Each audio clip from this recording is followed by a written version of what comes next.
In the 2024 NHL entry draft, the Chicago Blackhawks had the second overall selection. And before that pick was made, there was much debate as to who the Chicago Blackhawks should take with that pick. Many thought it should be the young Russian phenom forward Ivan Demidov, but the Blackhawks went with the other option, which was the big Belarusian right-shot defenseman from Michigan State. And ever since that draft, there's been nonstop comparison between Ivan Demidov and Artyom Levshunov.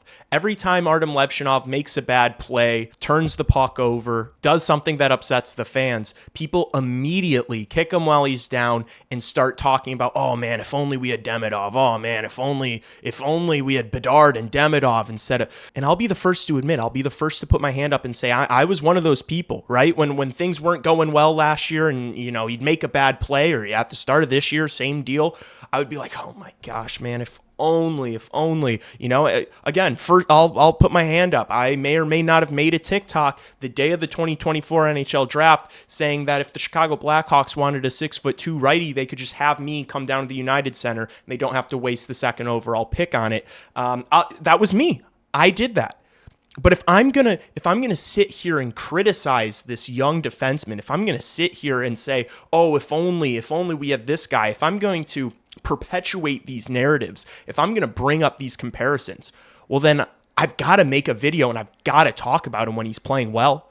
When we're seeing the progression, which we are, it has to be addressed, and we have to start appreciating the player that we do have. Because Artyom Levshunov, if you just look at the physical tools, if you look at the size, if you look at the strength, if you look at the skating ability, the passing ability, the shot, I mean, he's got all the tools to be a really good NHL defenseman and maybe even a true number one defenseman. He's got all the tools for it. It obviously takes defensemen longer to develop. And if you look at the career of Artyom Levshunov, a few years ago, he was playing hockey in Belarus on the Belarusian U18 team. Then he comes over and plays an entire season in the USHL. And then he makes the jump to the NCAA, where he plays for one of the best teams in college hockey in Michigan State. And then the following year, he makes the immediate jump to the pro game, playing in the AHL, doesn't even spend a whole year in the AHL before getting called up to the Chicago Blackhawks, where he played 18 games with the NHL team last year.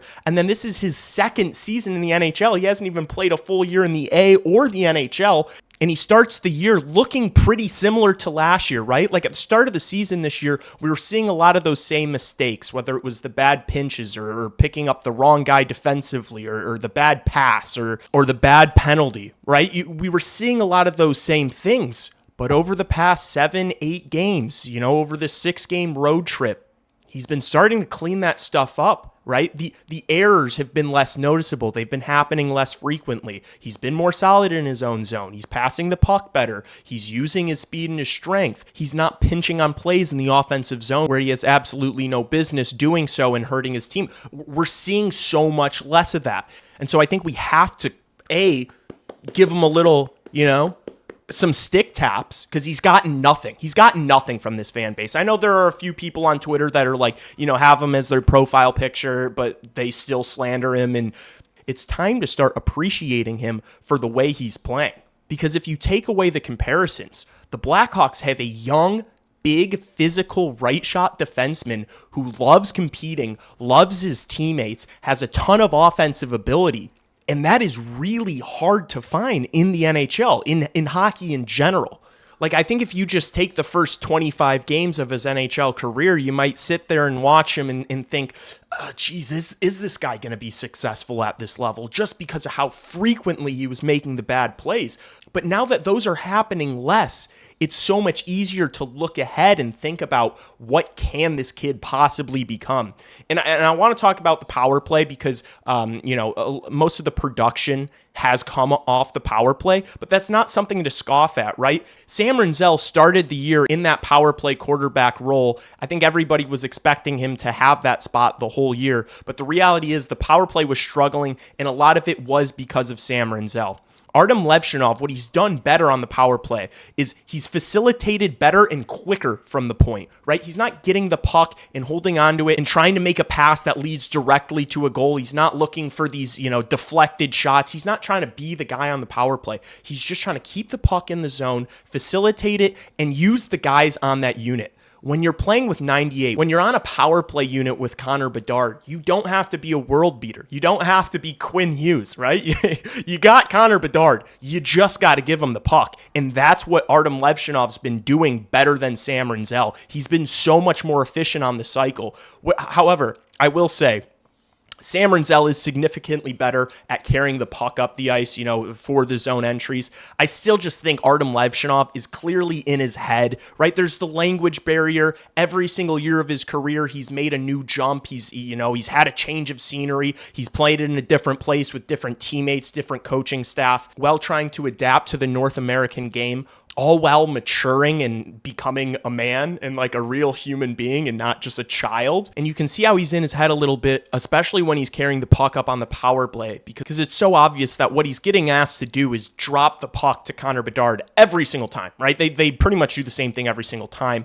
They have the defenseman who's on the point carry the puck up the ice and then drop it to 98 so that he can pick up some speed through the neutral zone and carry the puck into the offensive zone. And so I think since he has that specific structure, and it's like, you have to do this. This is what we're doing on the play. I think he just thinks about it a little too much. But when you're in the offensive zone, it's a bit more of a free-for-all. You kind of got to think on your toes, use your instincts. And that's what Artyom Levshunov is really great at. I know sometimes his instincts make him do something a little silly. I really do think that's because his skating ability and his strength allowed him to get away with these pinches in the offensive zone that you're like, oh my gosh, why'd you just do that? Now the other team's going your way on a 2-on-1. He was able to get away with those things in the USHL. He was able to get away with those things in college hockey because he was just so much stronger and faster than everybody. But now at the NHL level, it's not even that he isn't still stronger and faster than a lot of guys in the NHL. It's just that guys in the NHL can make really quick, smart plays to get the puck out of the zone and release teammates going forward. And so it's hurt him. But when he's able to play his game without a ton of structure and a ton of stress and pressure to do this or do that, and he can just go out and skate and move the puck, that's when Artyom Levshunov's at his best. And so if you're thinking about the future and what Artyom Levshunov can be, there really is no pressure. All the noise around Artyom Levshunov has come from narratives and comparisons to Ivan Demidov based on where he was drafted. It has nothing to do with where the Blackhawks are at organizationally and where the defensive core is at. Because if you look around this defensive core that the Chicago Blackhawks have built, Artyom Levshunov is surrounded by horses. He's surrounded by dogs, right? You might not need Artyom Levshunov, even though he was drafted second overall. And if you're drafting a defenseman second overall, you're probably expecting him to be a true number one defenseman. There's not even that pressure because you've got Sam Rinzel, because you've got Alex Vlasic, because you've got Wyatt Kaiser, not to mention the 3 or 4 guys that are still grinding away in the A right now. You don't need Artyom Levshunov to be this guy that's playing 25 minutes a night that you're really leaning on the power play and really leaning on the penalty kill, because you've got so many other dogs that can step up, right, and play important minutes and play in important situations, both defensively and offensively. So if you consider all those factors, what we know about Artyom Levshunov in his physical tools and the Blackhawks' defensive situation, the sky is truly the limit for Artyom Levshunov, and I cannot wait to continue to root for him and cheer for him and watch him turn into an elite NHL defenseman, because that's what I think he's going to be. I would love to hear your thoughts in the comments on whether or not you think Artyom Levshunov should keep the spot on the first power play unit, or if you'd prefer Sam Rinzel on that unit, or maybe you have questions about both and think that there's still a window for Kevin Korchinski to be that offensive dynamo defenseman that they're still kind of lacking. I would love to hear your thoughts on that. I was watching a Ringside General stream the other night, and he was talking about how he still thinks that this Blackhawks defensive core is missing that offensive firepower that Kevin Korchinski does bring to the table. So would love to hear your guys' thoughts on that. Thank you guys so much for supporting the channel. It's been crazy lately, and I'm seriously appreciative of it. Go ahead and thumbs up this video if you liked it. Leave me a mean comment if you didn't like it, and subscribe to the channel if you haven't yet. I will see you guys later for more content. Peace out.